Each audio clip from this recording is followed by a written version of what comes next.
Disinvestment policy. Since the announcement of the revamped Disinvestment Policy 2020 and the Public Sector Enterprises PSC Policy 2021, the Union government initially emphasized privatization and strategic disinvestment. However, recent policy development, including the launch of the National Monetization Pipeline (NMP 2.0), indicate a clear shift from asset sales to value extraction and asset monetization. The focus is on dividends and leasing of assets instead of outright privatization. Evaluation of this investment policy. Original privatization push 2020-21. The Public Sector Enterprises Policy 21 provides a framework for government to exit non-strategic sectors, minimum presence in strategic sectors, strategic disinvestment encouraged where private sector capacity exists. Policy rationale. Government should minimize direct business operation. The private sector is seen as more efficient in managing enterprises. Declining disinvestment revenues. Temporary surge 22-23 disinvestment revenue Rupees 35,294 crore with stake sales in ONGC, LIC, GAIL and IRCTC ended a 4-year declining trend. Subsequent decline. Disinvestment proceeds fell sharply, for example, from a disinvestment revenue of Rupees 16,507 crore in 23-24 to Rupees 10,163 crore 24-25 and Rupees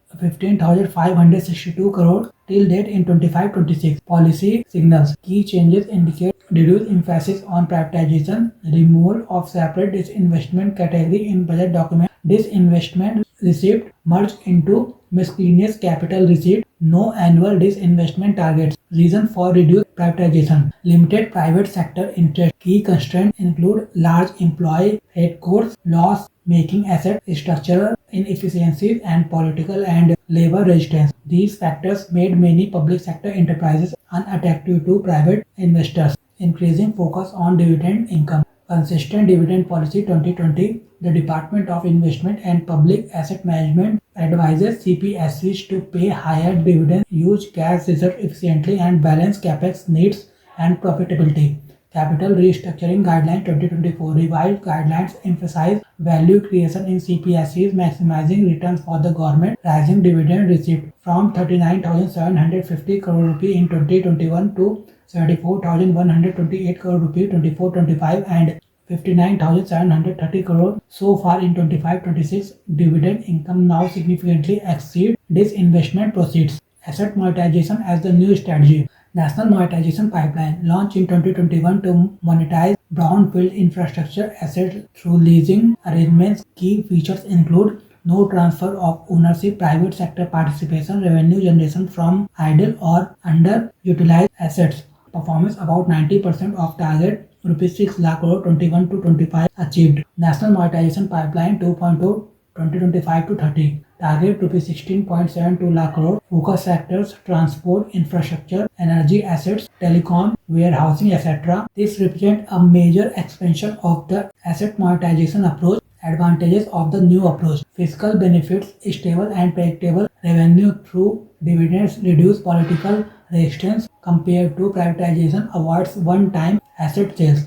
Economic benefits: improves utilization of public assets, encourages private sector efficiency and retains public ownership. Administrative benefits: lower complexity compared to strategic disinvestment and faster implementation. Challenge and way forward. Fiscal risk: dividend extraction may reduce reinvestment capacity of CPSEs. Over dependence on dividends can weaken long-term growth. Strengthen corporate governance. Professional management of CPSEs, reduce political interference. Selective privatization focus on loss-making non-strategic sectors. Structural issues: persistent inefficiencies in CPSE management. Asset monetization does not address operational problems. Balance public sector reform. Combine strategic disinvestment with monetization and governance reform. Market risk: private sector interest depends on economic condition. Monetization revenue may fluctuate. Efficient asset monetization: transparent bidding process and strong regulatory oversight. Policy inconsistency: shift from privatization to